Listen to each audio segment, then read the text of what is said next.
from living solo to being engaged, married, and now living together with my husband, I have 5 major lessons that really allowed us to make the right money decisions and for us to manage our money efficiently as a couple. Stay tuned till the end because that's a tip that couples often miss out on. First lesson is make sure you align your goals as an individual and as a couple.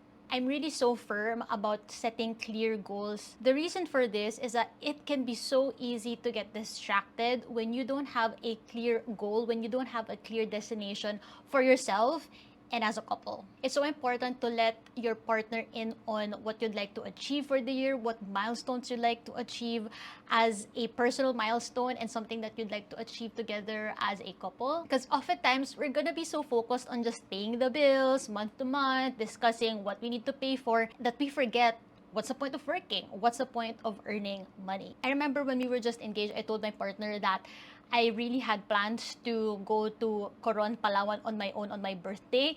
And at first, he didn't really understand it. Like, why can't we just go together and all of that? And so I really had to let him in on the importance of this goal for myself. Like, I've always had this desire to travel solo. And so when I let him understand the importance of that for myself before we officially lived together, like, he eventually understood why I wanted to spend on this as a goal. Like, I really told him way in advance before I even planned to book the trip, before I save up for it, so that he understands that not only am I contributing savings for us as a couple, but I'm also setting aside for my personal individual growth and leisure. And I really believe that it's so important that you get to not only grow as a couple, but know how to grow as an individual.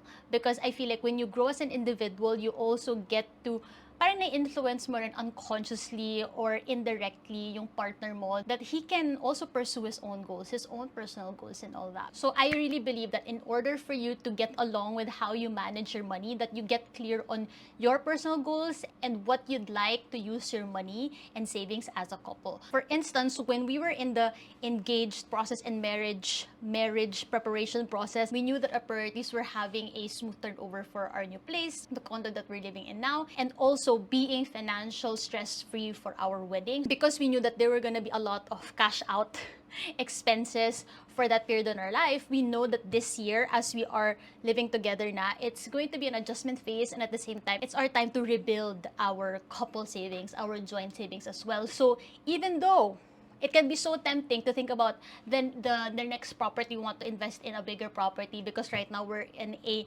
1-bedroom condo. And so we know that this is only a temporary solution, but we're not immediately jumping the gun and making sure, okay, kailangan may binabayaran tayong next investment na mas malaki for our future and all of that. We want that, but it's not necessarily something that we want to rush this year, because again, we just want to like enjoy this fresh newlywed phase that we are in and just rebuilding the savings from our expenses during our wedding and marriage preparation season. That's why I love encouraging my clients who have partners or spouses to really sit down with their partner and think about these goals that they have on a personal level or as a couple. Like recently, one of the calls that I had with my clients who has a partner shared that she realized how proud she was that she's now able to separate what's an impulsive decision and now knowing how important it is to save up for long-term goals as a couple. And ultimately, she saw that she's able to balance, like, I can still travel with my family,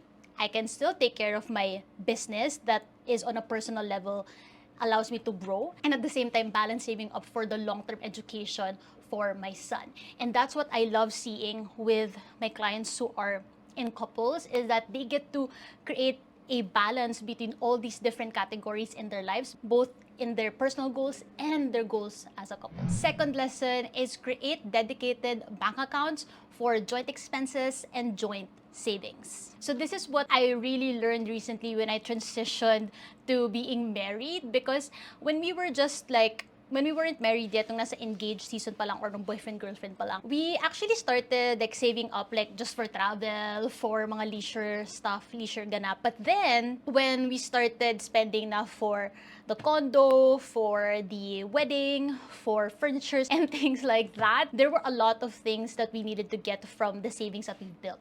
So, and also, as we paid for the month-to-month things, we needed to segregate already, like, okay, this fund is an untouchable savings fund that we are not gonna touch. And then we have another bank account that is for expenses that would mutually benefit us as a couple. So, for example, I've opened up a BPI account that served as a expense account for both of us, primarily for the major expenses that we had, which are, for example, paying for furnitures, paying the contractor for the interior design and renovation of our one-bedroom condo, and then paying in advance 1-year association dues here, and then all of the wedding expenses that were like big, like photo, video, the food, the suppliers, and also it can be like the month-to-month stuff. Like we also want to be intentional about treating our parents, our family, so we decide to get it from that expense fund.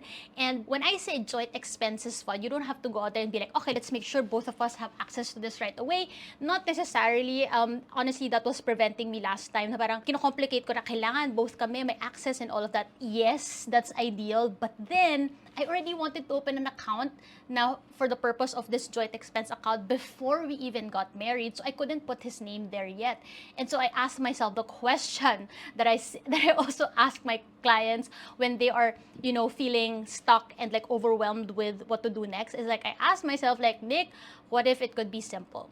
What if this could be done easily? And my solution was just open a new bank account and then figure out later how both of you can have access to it. And the thing is, syempre, may trust naman yung partner ko sa akin na it's going to be managed well and that it's going to be used for the right purpose. And then we have a separate fund dedicated for just our savings for our long-term goals. So for instance, emergency fund, as a couple, and ultimately just to give us the peace of mind that we have that buffer, that contingency to take care of ourselves as a couple, to be self-sufficient. And also that savings is also growing in Tonic. So I use Tonic, which is a high-interest digital bank, so that we are getting 4% interest on our savings there. So it's not just like dying in the bank and not getting anything. We leave it there as our emergency fund, or second, as a potential down payment for our next property. So what's important is that we agreed on the fixed amount that we're going to contribute to these accounts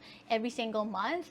And that's what we did. Like when we were engaged, when we got married, and now that we're living together, it's still the same setup. And it's been working well because we get to feel good that, okay, we are enjoying our joint money to allow us to fully transition and adjust as a married couple. And at the same time, we're also securing our future with our savings fund. And then just a side note tip, it's not really like super like a must. None of what I'm sharing really is like a one-size-fits-all solution. By the way, just like a disclaimer, this is what I found that has worked really well for us. This is also what I love coaching my clients on, is really sitting down together, you both as a couple, and really discuss what would work best for the both of you that would be sustainable and efficient. Third lesson, which you may have seen it coming, is maintain your own personal savings account. So I shared earlier that you're going to align your personal goals and your couple goals.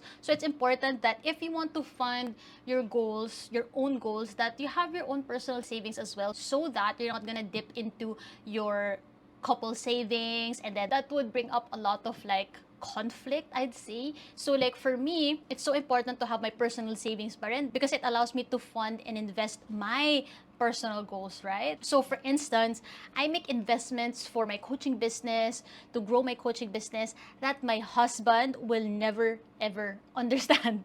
But he respects it. He respects it because he knows that I'm goal-oriented. He knows that it's what keeps the fire alive. It's what allows me to be fulfilled and excited about what I do every day, and he sees like how that has changed me as a person and makes me better and allows me to grow. And so even though he does not understand investments I make for myself, for my business, he doesn't mind it. He just respects it because I use my personal savings. I use my personal savings to fund my personal goals and investments. So for instance, when I invested in a 150,000 coaching certification program, or like when I hire support for my business, he doesn't understand, like, why can't I just be the one to do it and all of that. And that's okay because he has different goals. I have different personal goals, but it doesn't mean that it has to be in conflict with each other. It just means that I have my personal goals with my personal savings, so I can feel empowered to make my own personal decisions that wouldn't really affect, our goals as a couple or our expenses and savings as a couple. And in the same way, just so you know, my husband also buys things I would never understand. Okay? I let him be because he has his own personal interests and hobbies just like I do. Speaking of, I get questions a lot, DMs, inquiries about if I coach couples.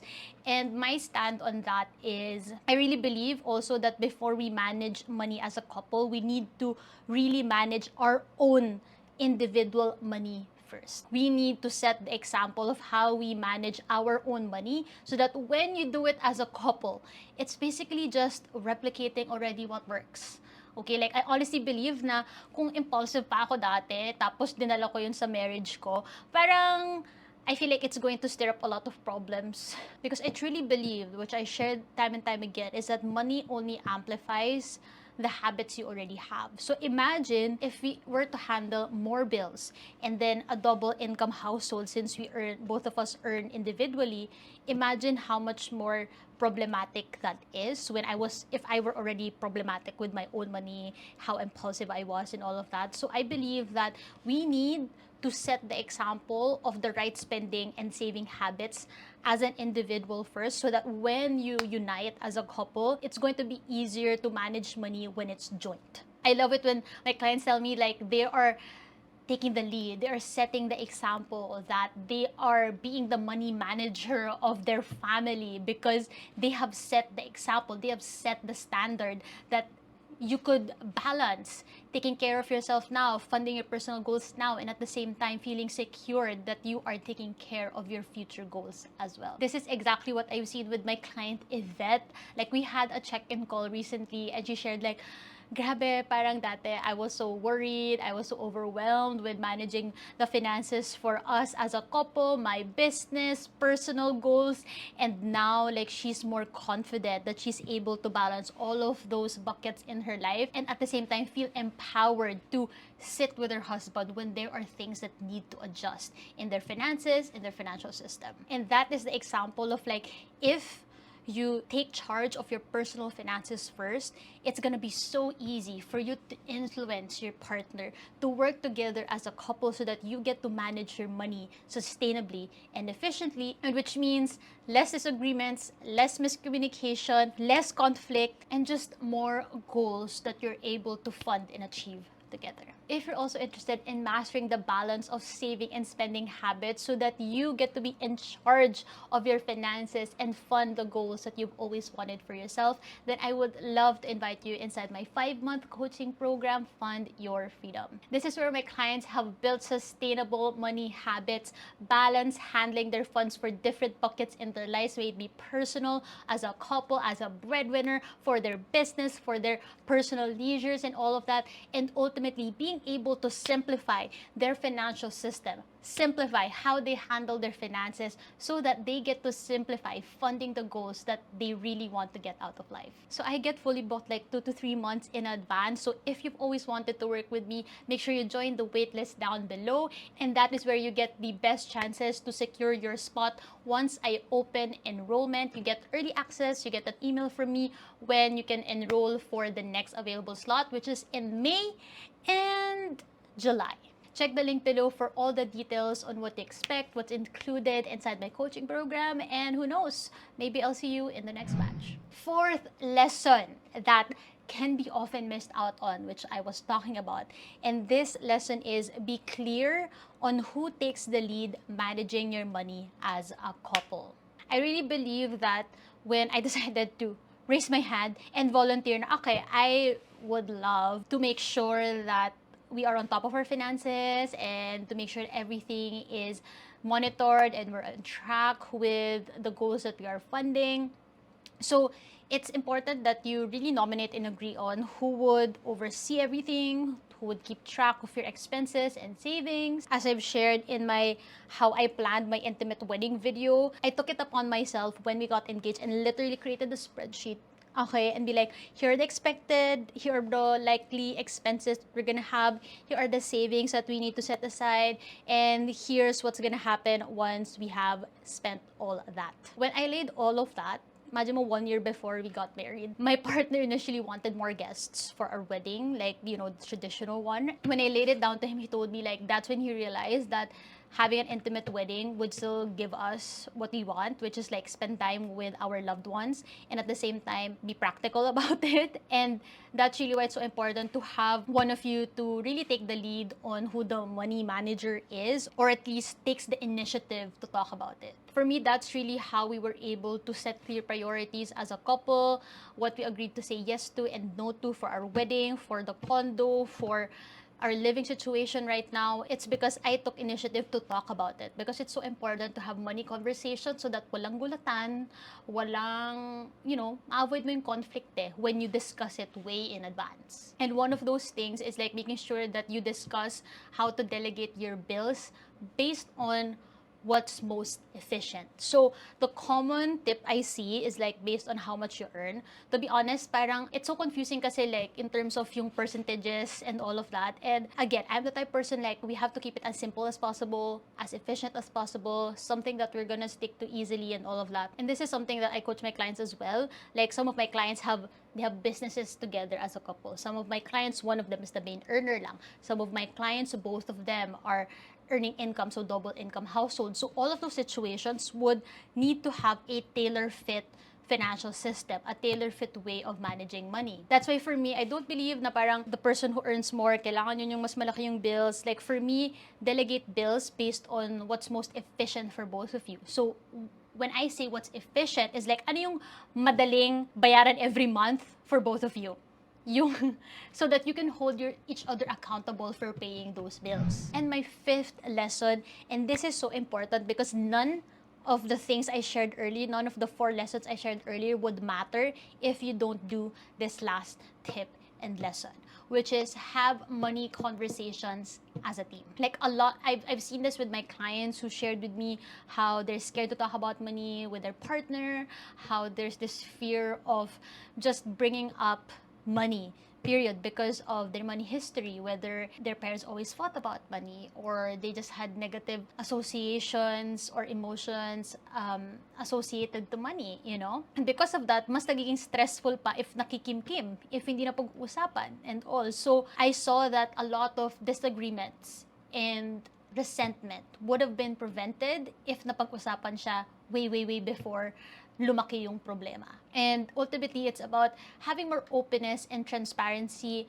about money. You know, whether if you're going through something that's financially stressful, if you're going through financial problems, if there are financial decisions you need to make that may or may not affect your finances as a couple, it's important to talk about it before lumaki yung problema, before you even make a solution, you know? Like, it's so important to have a mutual decision, and that would then tie up with make sure you sit down and talk about your goals on a personal level and as a couple. That's why I coach my clients in really understanding where is that fear coming from about talking about money, because we want to break that cycle, right? My clients often come to me for is like, I don't want to pass on the same money trauma that my parents passed on to me to my own family.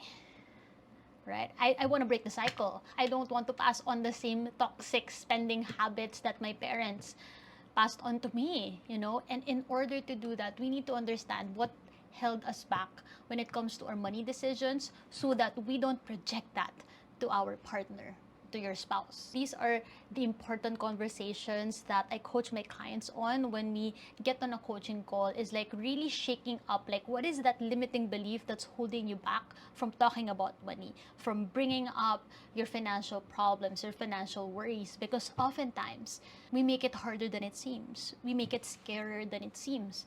Like what I've shared before is that we get so scared about the dark closet because there might be a monster that we're so scared might eat us alive, but then we forget that we can just turn on the lights. Maybe we just need someone to hold their hand while we turn on the lights, and I love being that kind of person to my clients, that I get to hold their hands, open the lights, and for them to see that there wasn't a monster in the first place. That they realized that there was never a monster in the closet. The biggest monster that they were facing was in here, was in their mind, because it seems scarier when it's kept in here. So it's so important that you have these kinds of conversations eventually with your partners so that you get to have more productive and healthier conversations around money and ultimately make more money decisions as a team.